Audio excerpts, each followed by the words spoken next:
गुरुर्ब्रह्मा गुरुर्विष्णू गुरुर्देव महेश्वरा गुरुः साक्षात् परब्रह्म तस्मै श्री गुरुवे नमः.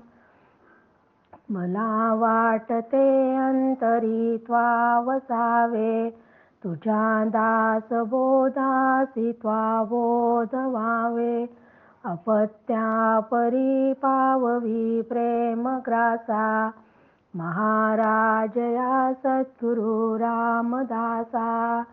श्रीराम शुका सारिखे पूर्ण वैराग्य ज्याचे, वशिष्ठा परी ज्ञान योगेश्वराचे.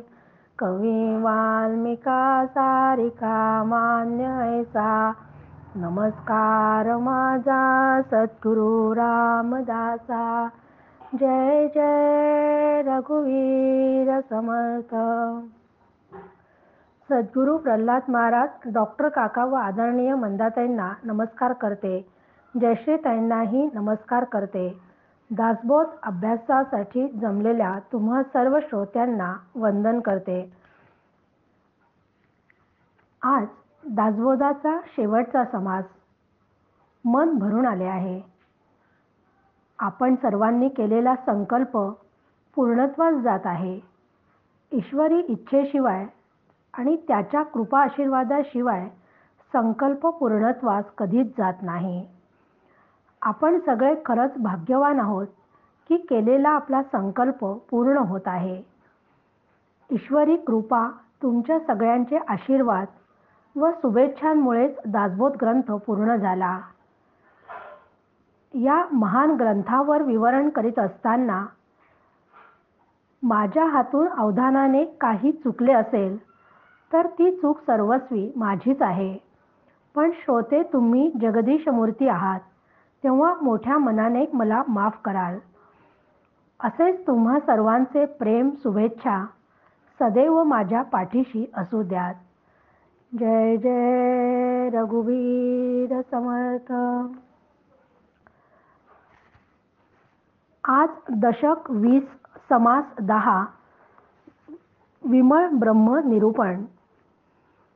विमळ म्हणजे अत्यंत शुद्ध, त्याला अजिबात मळ नाही असे विमल असणारी एकच गोष्ट ती म्हणजे ब्रह्म.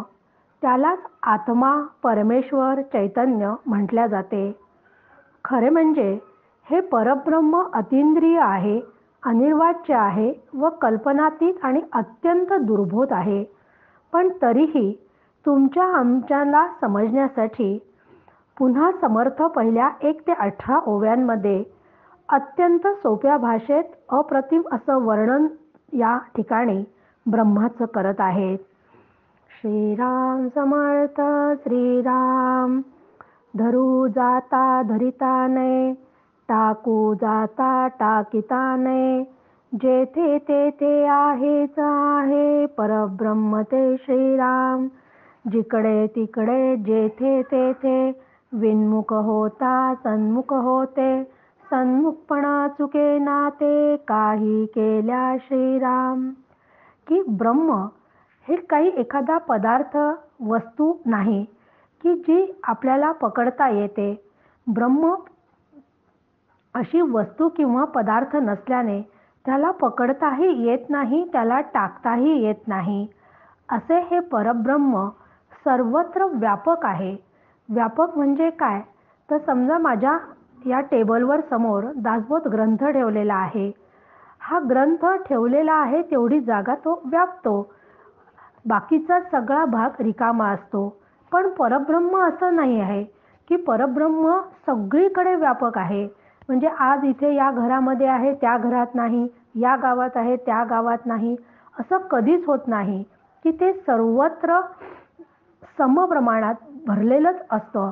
म्हणजे ते नाही अशी कुठेच जागा नाही. शिवाय ते अक्रीड म्हणजे ते कुठलीही क्रिया करत नाही, त्याला म्हणून येणे जाणे नाही, ते निर्विषय आहे. 8ही दिशांना, जमीन, पाणी, अंतरिक्षात ते सर्वत्र व्यापूनच आहे. त्याच्याकडे पाठ करावी तर ते समोरच येते आणि काहीही झाले तरी ते समोरून ते हालतही नाही. बैसले माणूस उठून गेले, तेथे आकाशाची राहिले. आकाश चहूकडे पाहिले, तरी सन्मुखची आहे श्रीराम. जिकडे तिकडे प्राणी पळून जाते, तिकडे आकाशाची भोवते. बळे आकाशा बाहेर ते, कैसे जावे श्रीराम. की एखादा माणूस एका जागी बसलेला असेल आणि तो उठून जर दुसरीकडे गेला तर त्याच्या आधी पण आकाश डोक्यावर असते आणि तिथून निघून गेला तरी वर आकाश आहेच. म्हणजे आकाशाला सोडून तो कुठे जाऊ शकत नाही. कोणत्याही दिशेकडे त्याने दृष्टी टाकली तरी आकाश समोर दिसतेच. म्हणजे प्राणी ज्या ज्या दिशेला पळतो तिकडे आकाश सर्व बाजूंनी असतेच. कितीही माणसांनी खटपट केली, प्राण्यांनी खटपट केली तरी ते आकाशाच्या बाहेर जाऊ शकत नाही. कुठेही गेले तरी वर आकाश आहेच. अगदी परब्रह्मही तसेच सगळीकडे आहेच. जिकडे तिकडे प्राणी पाहे, तिकडे ते सन्मुखची आहे. समस्तांचे मस्तकी राहे, माध्यानी मार्तंड जैसा श्रीराम. परितो आहे एक देशी, दृष्टांत न घडे वस्तुसी. काही एक चमत्कारासी, देवनी पाहिले श्रीराम. की आपण पाहतो की माध्यान्काळी सूर्य आपल्या डोक्यावर असतो. मग आपण कुठे गेले तरी तो माध्यान्काळी तो डोक्यावरच असतो. त्याप्रमाणे जिकडे पहावे तिकडे हे समोर बाजूला सगळीकडे हे ब्रह्म आहेच आहे. तसे पाहिले तर सूर्याची उपमा ही मर्यादित आहे, कारण कुठलाही दृष्टांत एकदेशी असतो. म्हणून इथं दिलेली सूर्याची उपमा ब्रह्माला देता येत नाही. पण जरा वेगळा दृष्टांत असावा म्हणून मी इथे देऊन पाहिला असे समर्थ म्हणतात. नाना तीर्थे नाना देशी, कष्टत जावे पहाव्यासी. तैसे न लगे परब्रह्मासी, बैसले ठाई श्रीराम. की आपण सगुण देवाच्या दर्शनासाठी वेगवेगळ्या साधना करतो. त्या साधनांमध्ये आपण तीर्थयात्राही करत असतो. मग या तीर्थयात्रा जर करायची असेल तर किती कष्ट सहन करावे लागतात हो. की तीर्थयात्रेला जायचं आहे, पहिला प्रश्न म्हणजे कुठल्या तीर्थक्षेत्राला जायचे, मग तिथे कुठल्या वाहनांनी जायचे आहे, ते जाण्यासाठी किती खर्च येतो, मग तितका पैशाचे नियोजन आपले होते का, एवढं सगळं ठरवूनही मग ज्या बसनी किंवा रेल्वेनी किंवा स्वतःच्या वाहनाने आपण तीर्थयात्रेला जातो तेव्हा बऱ्याच वेळा प्रवासामध्ये अनेक प्रकारच्या त्या वाहनांचे प्रॉब्लेम निर्माण होतात. त्याचप्रमाणे अनेक अडचणी येतात. एवढं करूनही त्या तीर्थक्षेत्राला आपण पोहोचल्यानंतर तिथे जर खूप गर्दी असेल तर आपल्याला तात्काळ त्या दर्शनासाठी खूप उभे राहावे लागते. ते आपल्याला कदाचित सहनही होत नाही, मग चिडचिड व्हायला लागते. शिवाय त्या तीर्थक्षेत्राच्या ठिकाणी आपल्या जेवण्या आणि राहण्याची व्यवस्था जर व्यवस्थित नसेल तर मग माणूस तीर्थयात्रेला जाऊनही तिथे मग खूप चिडचिड करायला लागतो. म्हणजे एका तीर्थयात्रेसाठी किती कष्ट करावे लागतात. पण परब्रह्माचा अनुभव मात्र असा नाही. परब्रह्माचा अनुभव बसल्या जागी माणसाला येतो. त्यासाठी फक्त विचार हेच एक साधन लागते. तिथे कुठलेही कष्ट करावे लागत नाही. म्हणूनच तर समर्थांनी म्हटले ना की काही सांडावे लागत नाही, काही मांडावे लागत नाही. एक विचार शोधून पाही म्हणजे कळे श्रीराम. की असा या परब्रह्माचा अनुभव घ्यायचा असेल तर तो फक्त विचारांनी येतो आणि बसल्या जागी तो अनुभव घेता येतो. प्राणी बैसोनीच राहता, अथवा बहुत पळून जाता. परब्रह्म ते तत्वता, समागमे श्रीराम. पक्षी अंतराळी गेला, भोते आकाशची तयाला. तैसे ब्रह्म प्राणी आला, व्यापून आहे श्रीराम. की माणूस एका जागी स्वस्थ बसून राहिलेला असला किंवा तो खूप कुठे दूर देशात म्हणा किंवा परदेशात असा कुठेही गेलेला असला, कितीही लांब अंतरावर गेलेला असला तरी ब्रह्म त्याच्याबरोबर असतेच. जसं पक्षी आकाशात उडतात तेव्हा त्याच्या भोवती आकाश असतेच. मग ते कितीही उंच जाओ, काही असो, कुठेही जाओ, आकाश असतेच. त्याप्रमाणे ब्रह्म सर्व प्राण्यांना सतत व्यापून आहे. परब्रह्म मोकळे घनदाट, ब्रह्म शेवटचा शेवट, ज्यासी त्यासी ब्रह्मनीत सर्व काळ श्रीराम. दृश्यास बाहे अंतरी, ब्रह्म दाटले ब्रह्मांडोदरी, अरे त्या विमळाची सरी, कोणास द्यावी श्रीराम. की परब्रह्म सर्व दृश्य जगाला सामावून घेण्या एवढे पोकळ आहे. म्हणजे हे पोकळ आहे म्हणूनच तर संपूर्ण दृश्य जगत त्यामध्ये सामावल्या जाते ना. की जसं एखादं वस्तू आपण तयार केली आहे, समजा मी घरात लाडू केले, तर लाडू भरण्यासाठी मला आधी डबा पाहावा लागतो, तो मोकळा आहे की नाही. तिथे म्हणजे मोकळा म्हणजे जागा त्या डब्यात असल्याशिवाय मला ते लाडू भरता येत नाही. त्याचप्रमाणे हे परब्रह्म पोकळ आहे. यात सर्व दृश्य जग सामावलेलं आहे. शिवाय सर्व दृश्यात आतबाहेर हे घनदाट भरलेलं आहे. ज्याला शेवटचे टोक म्हणता येईल त्याही पलीकडे परब्रह्म आहेच. त्यामुळे सर्वांना ब्रह्म सतत अटळच आहे. दृश्यसृष्टीच्या आत व बाहेर असे हे ब्रह्म अलिप्तपणाने अनंत कोटी ब्रह्मांडामध्ये भरलेलंच आहे. या ब्रह्माचं वैशिष्ट्य आहे की ते सगळ्या दृश्य जगतामध्ये आत बाहेर भरलेलं आहे, पण त्यापासून ते अलिप्त असते. त्यात ते कधीच लिप्त होत नाही.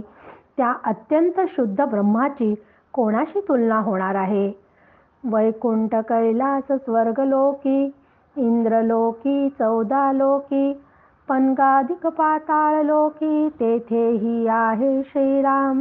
काशीपासून रामेश्वर, अवघे दाटले अपार, परता परता पारावार, त्याच नाही श्रीराम.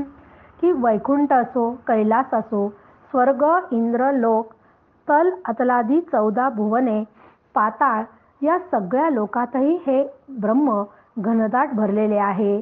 काशीपासून रामेश्वरापर्यंत ते परिपूर्ण भरलेले आहे. कुठेही आपण गेलो तर त्याच्या पलीकडे परब्रह्म आहेच. मी जर असं म्हणत असेल की मी इथपर्यंत गेले की ब्रह्म संपेल, पण असे कदापिही शक्य नाही. की जी पलीकडची अंतिम सीमा मानावी तिच्याही ते पलीकडेच आहे. परब्रह्म ते एकले, एकदाची सकळासी व्यापिले, सकळास स्पर्शोन राहिले, सकळा ठाई श्रीराम. परब्रह्म पाऊस भिजेना, अथवा चिखलाने भरेना, पुरामध्ये परिवाहेना, पुरा समागमे श्रीराम. की हे परब्रह्म एकमेव अद्वितीय असून कायम रूपी ते सर्वांना व्यापलेले आहे. सर्व काही त्याच्या सानिध्यात असूनही ते त्यात गच्च भरलेले आहे.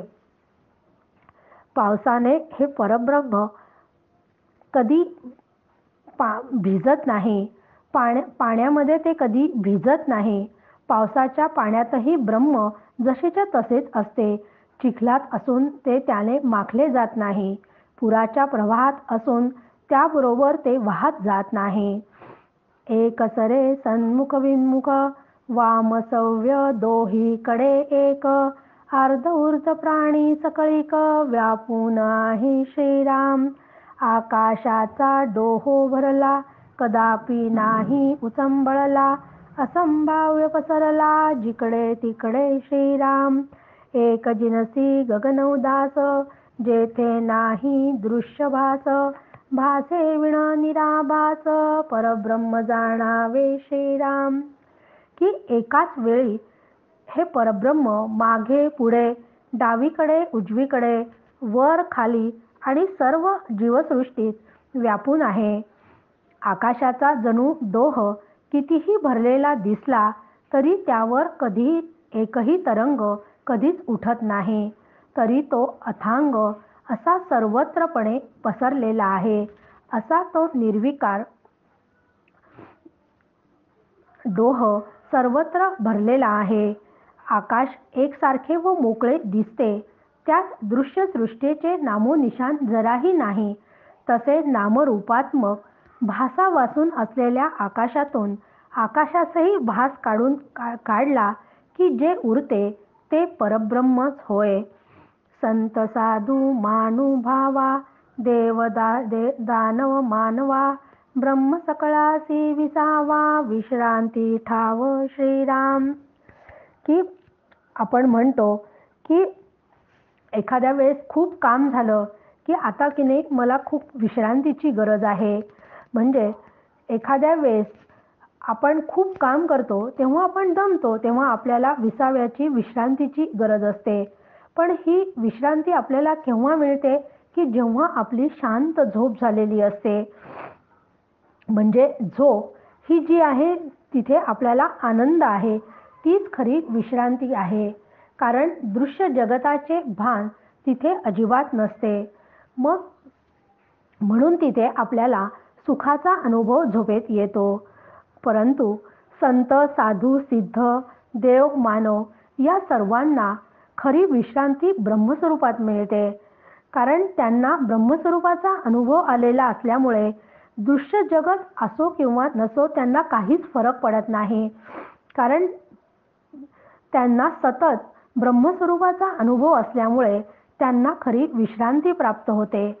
आणि असा अनुभव संत साधू सिद्ध देव मानव दानव या सर्वांना येतो. त्यामुळे यांना पुनर्जन्माचे व द्वंद्व भोगाचे कष्ट भोगावे लागत नाही. कायमस्वरूपी ब्रह्मामध्ये ते विसावतात.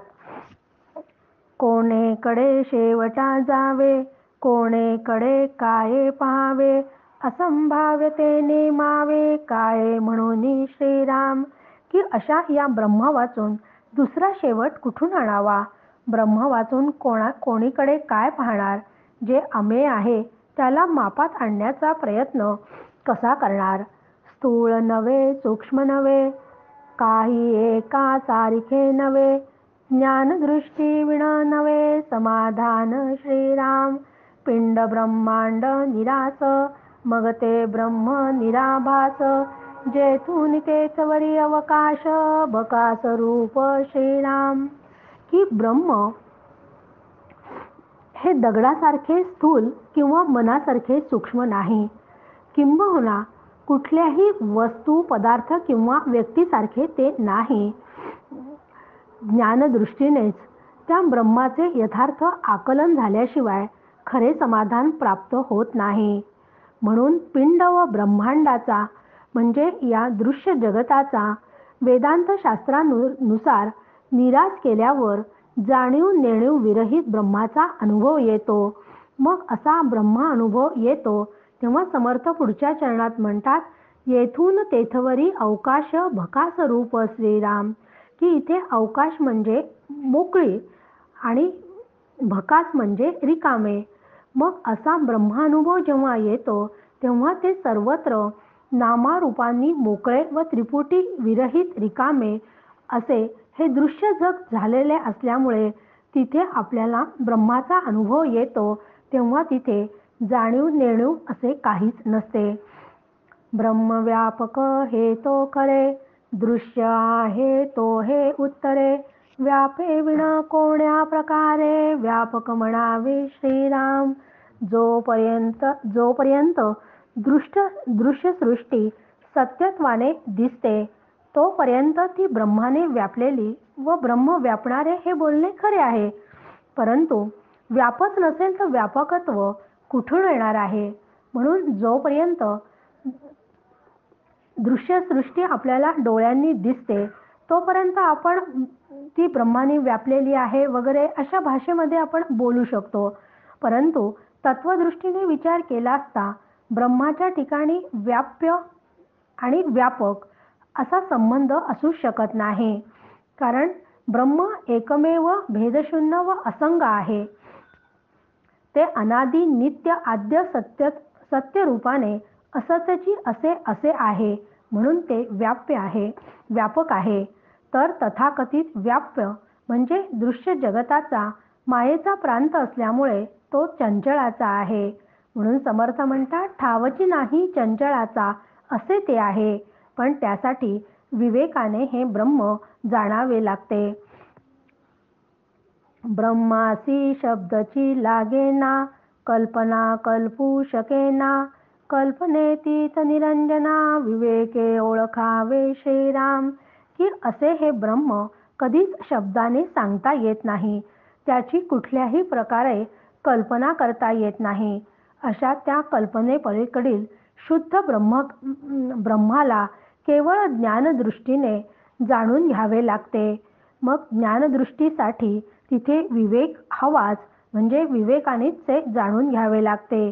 शुद्ध सार श्रवण, शुद्ध प्रत्ययाचे मनन, विज्ञानी पावता उन्मन, सहजची होते श्रीराम.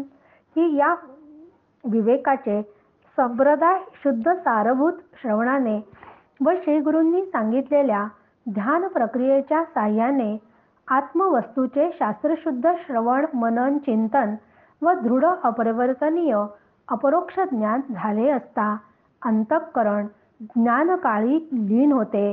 लीन होऊन व्युत्थानकाळी ते बाधितानुवृत्तीने राहते. म्हणजे बाधितानुवृत्तीने म्हणजे तिथे फक्त विचारांनी ते समजून घ्यायचे आणि त्याचा विचारांनीच बाध करायचा आहे. म्हणजे डोळ्यांना ते दिसत राहिले तरी ते सत्य नाही हे लक्षात घ्यायचे.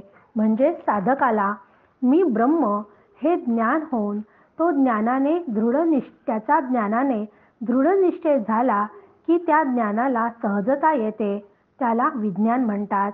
तेथे मनाचा बाध होऊन जगन मिथ्यत्वाचा अनुभव येतो. आता 26 ते 37 ओव्यांमध्ये समर्थांनी उपसंहार सांगितला आहे आणि हा उपसंहार सांगून या ग्रंथाचा शेवट केला आहे. कुठल्याही शास्त्रीय ग्रंथाची सुरुवात व शेवट सारखा असतो, त्याला उपक्रम आणि उपसंहार म्हणतात. प्रतिपाद्य विषयाने ग्रंथाला सुरुवात होते व तो सांगून पूर्ण झाला की तोच उपसंहार होतो. पहिल्या समासातही समर्थांनी 27 ते 32 ओव्यांमध्ये फलश्रुती सांगितली होती. आता ती फलश्रुती पूर्णत्वास येते, म्हणजे विषय संपूर्ण आता सांगून झाला आहे, म्हणून आता फळ त्याचं आपल्याला मिळणार आहे. आतापर्यंत सांगून झालेल्या 20 दशकात अध्यात्मशास्त्राचे बहिरंग व अंतरंग साधन जसे सांगितले तसे केल्याने त्या साधनेचे फळ म्हणून जीवनाला सफलता आली, म्हणजे ज्ञानाचे विज्ञान झाले. निर्गुण ब्रह्माचा अखंड अनुभव आला, त्या अनुभवाला स्थिरता व सहजता आली, साधनाची कृत्रिमता झाली. असे आपल्याही जीवनात घडावे हा हेतू मनात ठेवून समर्थ संप्रदायामध्ये नित्य दासबोध वाचन झाल्यानंतर या शेवटच्या म्हणजे 26 ते 37 ओव्या वाचण्याची पद्धत आहे. या ओव्यांमध्ये पुन्हा प्रास्ताविकात सांगितलेल्या ग्रंथाचा हेतू पुन्हा एकदा स्पष्टपणे समर्थांनी सांगितला आहे. ग्रंथाचा मुख्य हेतू तत्वमसी याचा कधीही विसर पडू नये म्हणूनच संप्रदायामध्ये या ओव्या म्हणण्याची परंपरा आहे. या अत्यंत महत्त्वाच्या ओव्यांचा आपण आता विचार करणार आहोत. झाले साधनाचे फळ, संसार झाला सफळ, निर्गुण ब्रह्म ते निश्चळ, अंतरी बिंबले श्रीराम. की येथे समर्थांनी गृहीत धरले आहे की ते त्यांनी सांगितले त्याप्रमाणे साधना केल्यामुळे त्या आता शिष्याला साधनेचे फळ मिळाले आहे. त्यामुळे या संसारात माणूस म्हणून जन्माला आल्याचे त्याचे सार्थक झाले. निर्गुण ब्रह्म मी आहे असा सहज निश्चय अंतःकरणामध्ये सुस्थिर झाला. या ओवीत जेव्हा समर्थ निर्गुण ब्रह्म ते निश्चळ अंतरी बिंबले असे सांगतात तेव्हा निश्चळ हे विशेषण आहे. मग ते निर्गुण ब्रह्मासाठी आहे की अंतरी बिंबण्यात आहे की दोन्हीसाठी वापरले असेल, तर निश्चळ हा शब्द समर्थांनी दोन्हीसाठी वापरला आहे. कारण ब्रह्म निश्चळ आहे आणि ते अंतरी बिंबले म्हणजे काय, तर अंतरी बिंबणे म्हणजे की आतापर्यंत जो काही आपण अभ्यास केला, श्रवण केले, त्यानुसार निर्गुण ब्रह्म मी आहे असा निश्चय होणे म्हणजे अंतरी बिंबणे. मग हा निश्चय झाल्यावर तो दृढ, अपरिवर्तनीय व अपरोक्ष आहे. दृढ म्हणजे एकदम पक्का, अपरिवर्तनीय म्हणजे ज्यात कधी बदलच होत नाही, आणि अपरोक्ष म्हणजे प्रत्यक्ष किंवा स्थिर असे झाले की त्याला पक्का निश्चय म्हणायचे. मग अशा निश्चयाने अनुभव आला की संसार सफल झाला झाला पण आपल्या मात्र संसाराच्या बद्दल वेगळ्याच कल्पना असता.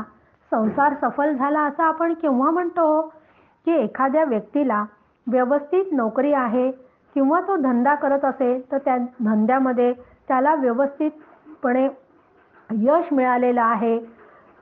अत्यंत सुंदर असा बंगला त्यांनी बांधलेला आहे. त्यानंतर स्वतःची कार आहे. एक मुलगा आहे, एक मुलगी आहे. मुलगा अमेरिकेत आहे, मुलगी ऑस्ट्रेलियात आहे. असं सगळं व्यवहारासाठीचं वैभव ज्याच्याजवळ असेल त्याला आपण म्हणतो की याचा संसार सफल झाला, म्हणजे खूप छान पद्धतीने याने संसार केला आहे. पण संसार सफल झाला समर्थ जेव्हा म्हणतात तेव्हा ते वेगळ्या अर्थाने इथे सांगतात आहे की समर्थ म्हणतात की संसार सफल झाला म्हणतात त्याचा अर्थ की पुढे पुढे सरकत जाणे म्हणजे संसार, अशी समर्थांनी त्याची व्याख्या केली आहे. की जे सरत जाते म्हणजे जे संपते, जे सरत जाते त्या सरत जाणाऱ्या गोष्टींमध्ये न संपणारे तत्व आहे आणि ते तत्व म्हणजे मी आहे. तो आत्मा मी आहे, त्याला संसार सफल झाला म्हणतात. पण हे एकाएकी होत नाही की जादूची काडी फिरवली आणि लगेच ते झाले, असे होत नाही. ही एकदम सहजासहजी साध्य होणारी गोष्ट नाही. त्यासाठी सत्शास्त्र, संत व श्रीगुरूंवर व त्यांनी दिलेल्या साधनेवर 100% विश्वास ठेवून ती साधना करावी लागते. साधन जीवापाड जपून सतत श्रवण, मनन, निधिध्यासन या क्रमाने साधना करायला हवी, तरच खऱ्या अर्थाने संसार सफल होतो. हिशोब झाला मायेचा, झाला निवाडा तत्वांचा, साध्य होता साधनाचा, ठाव नाही श्रीराम. की असा हा संसार सफल झाला याचा अर्थ मायेचा हिशोब झाला. मायेचा हिशोब करायचा म्हणजे काय हो? कारण हिशोब शब्द तर आपल्या परिचयाचा आहे.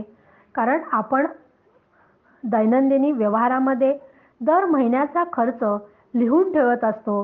म्हणजे आपल्याला कसं की काय जास्त खर्च झालं, कमी झालं, हे सगळं आपल्या लक्षात येते. म्हणून आपण व्यवहारात तो हिशोब लिहून ठेवतो. तसेच आपल्या घरी कधी लग्नकार्य असेल तर त्याचाही आपण बारीक बारीक तपशील लिहून ठेवतो. कारण आपल्याला त्याचा नंतर हिशोब पाहून किती खर्च झाला, काय झालं, या सगळ्या गोष्टींचा अंदाज येतो. मग समर्थही इथे सांगतात आहे की मायेचा हिशोब झाला. मग मायेचा हिशोब झाला म्हणजे काय झाले आहे? तर मायेच्या ज्या 14 अभिव्यक्ती आहेत त्याचा आपण अभ्यास केला आहे की त्या सगळ्या अभिव्यक्ती एकदा स्पष्ट विचारांनी समजून घेतल्यानंतर त्या सगळ्या अभिव्यक्ती या मायेच्या प्रांतातल्या आहे. म्हणून त्या 82 तत्वांचा निवाडा करून ही तत्वे मी नाही असा त्यांचा निराश करत गेले की त्या मायेचा हिशोब पूर्ण झाला. संपूर्ण दृश्य जगत मिथ्या आहे याचा विवेक केला असता, माया मिथ्या हे लक्षात घेऊन त्याचा निराश केला असता, म्हणजे या 82 तत्वांचा निवाडा करून ते तत्व मी आहे असा पक्का निश्चय केला की मायेचा हिशोब होतो. आणि असा मायेचा हिशोब झाला की जीव व ब्रह्म यांचे मूळचे ऐक्य जणू काही पुन्हा सिद्ध झाल्याने त्या सिद्धीसाठी आतापर्यंत जी साधने सुरू होती ती साधने आता आपोआप गळून पडली. आणि अशी ही साधने गळून पडले की साधक साधन साध्य ही त्रिपुटी लयाला गेली असे समर्थ म्हणतात. स्वप्नी जे जे देखिले ते ते जागृतीस उडाले, सहजची अनुर्वाच्य झाले, बोलता नये श्रीराम. ऐसे हे विवेके जाणावे, प्रत्येक खुणेसी बाणावे, जन्म मृत्यूच्या नावे शून्याकार श्रीराम. की आपल्याला माहिती की स्वप्नात आपण जे जे काही पाहतो ते जागेपणी नाहीसं झालेलं असतं. मग आतापर्यंत या माईक जगतामध्ये अविद्या व अज्ञानामुळे हे जग मला सत्य वाटत होते. पण हळूहळू जसे स्वप्नातील गोष्टी कधी सत्य नसतात हे लक्षात येते, त्याप्रमाणे हे जगही केवळ स्वप्नवत असून देह जगतातील हा सगळा मायेचा खेळ आहे हे लक्षात आल्याने मिथ्यत्वाचा निश्चय झाला आहे. मिथ्या पदार्थ सत विलक्षण असत विलक्षण अनिर्वचनीय असल्याने त्यासंबंधी कधीच काही बोलता येत नाही. मायेला सत म्हणावे तर ती मिथ्या पदार्थांचा मिथ्या आहे आणि मिथ्या पदार्थ नाश होतो, आणि असत म्हणावे तर ती प्रत्यक्ष डोळ्यांना दिसते. म्हणून या मायेला सत असत विलक्षण अनिर्वचनीय असे मोठे नाव शास्त्रांनी दिले आहे. अशा या दृश्य विश्वाचे स्वप्न पाहणारा जीव आत्मज्ञानाने जागा झाला की दृश्य भास विसरतो आणि तो अनुर्वाच्य ब्रह्माच्या ठिकाणी स्थिर होतो.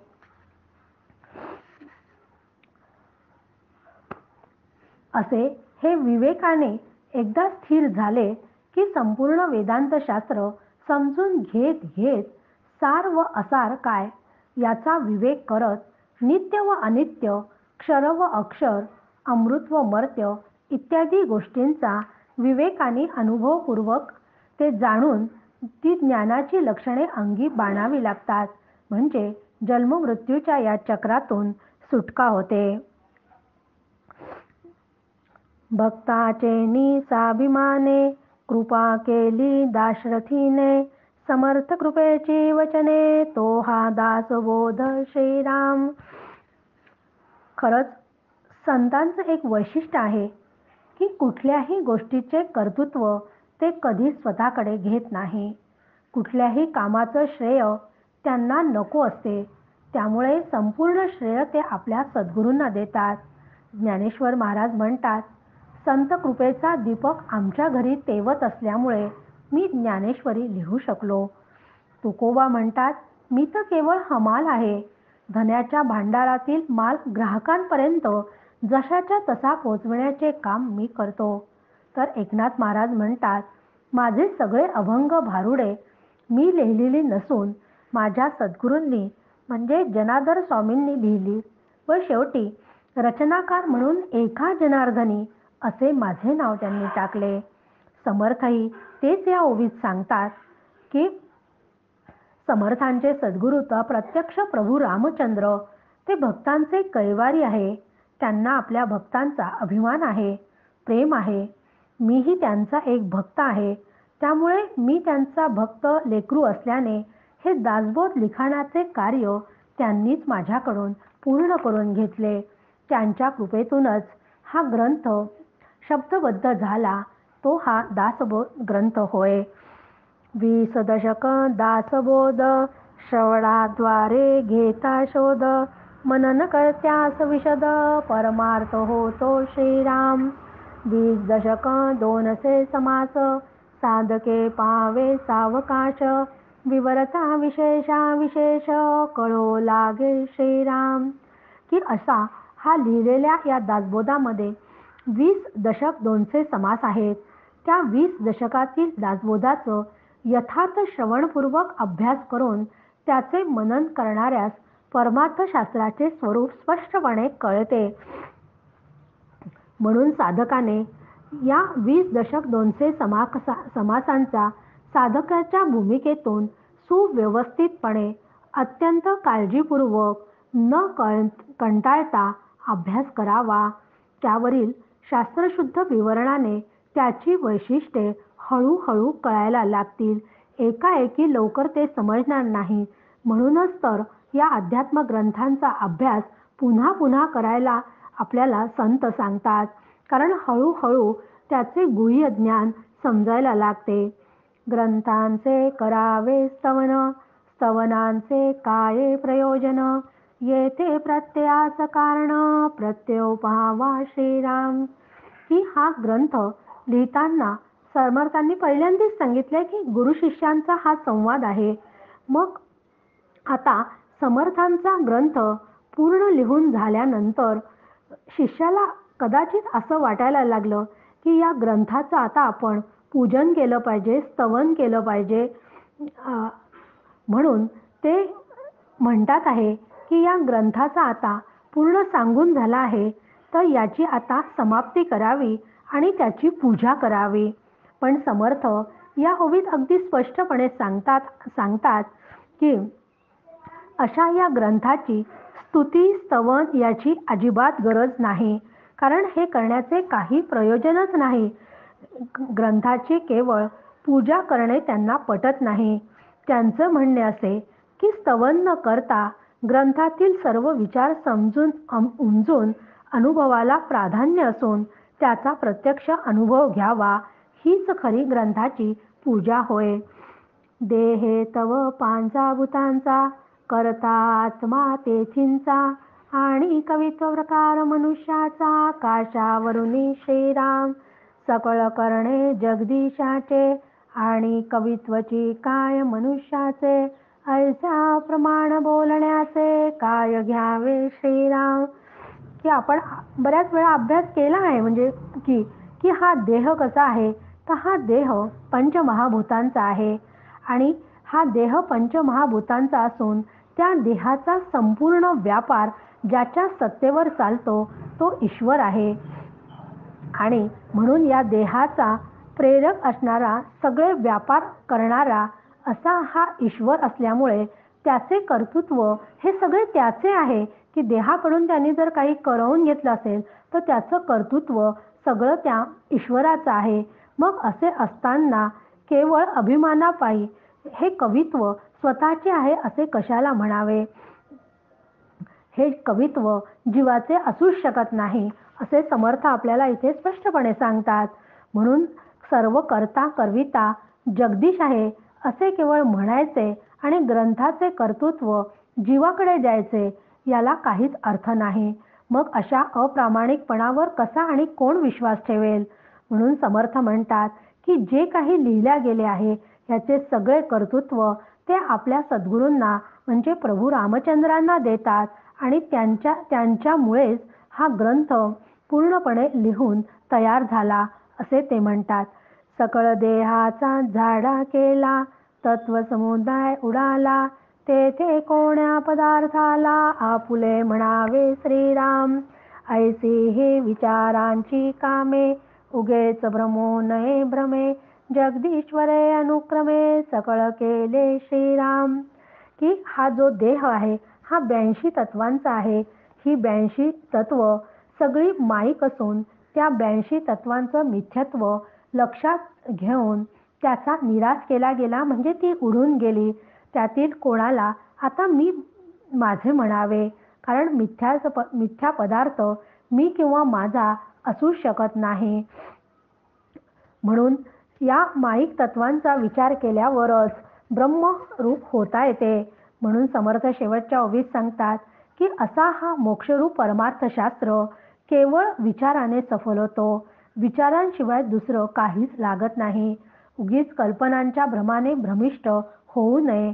एका जगदीशापासून तर आकाशापर्यंत म्हणजे जीवापर्यंत सर्व निर्मिती एका विशिष्ट अनुक्रमाने त्या ईश्वरानेच केलेली आहे, याचे सतत भान असावे. म्हणूनच या संपूर्ण जीवसृष्टीमध्ये सतत तोच एक भगवंत भरलेला आहे आणि तेच माझे स्वरूप आहे याचे सतत भान असावे. असे केले तर आणि असे भान आपणही जर ठेवले तरच खऱ्या अर्थाने या दासबोध श्रवण वाचनाचा सार्थक झालं असे म्हणता येईल. असा हा दासबोध आता सांगून व श्रवण करून पूर्ण झाला. सतत या ग्रंथाचे अखंड श्रवण मनन तुम्हाला व मला सतत घडत राहो. त्यातील विचार अंतर्मनात दृढ व्हावे व तेच विचार आचरणातही उतरावे अशी समर्थ चरणी आपण मागणी करूयात. त्यासाठी समर्थ आपल्या सगळ्यांना सतत अभ्यासाची प्रेरणा देतील असा विश्वास ठेवूयात. धेनुदास डोळे यांच्या शब्दात सांगते की समर्थे दिली श्रेष्ठ अध्यात्म खाण, पुरे तेवढी ना कशाचीच वाण. असा लाभला मानसी हाच वेद, मला दासबोधीच लाभेल बोध. जय जय रघुवीर समर्थ. श्री सद्गुरु समर्थ रामदास स्वामी महाराज की जय. महारुद्र हनुमान की जय. श्रेष्ठ गंगाधर स्वामी महाराज की जय. भगवान प्रभु रामचंद्र भगवान की जय. जय जय रघुवीर समर्थ.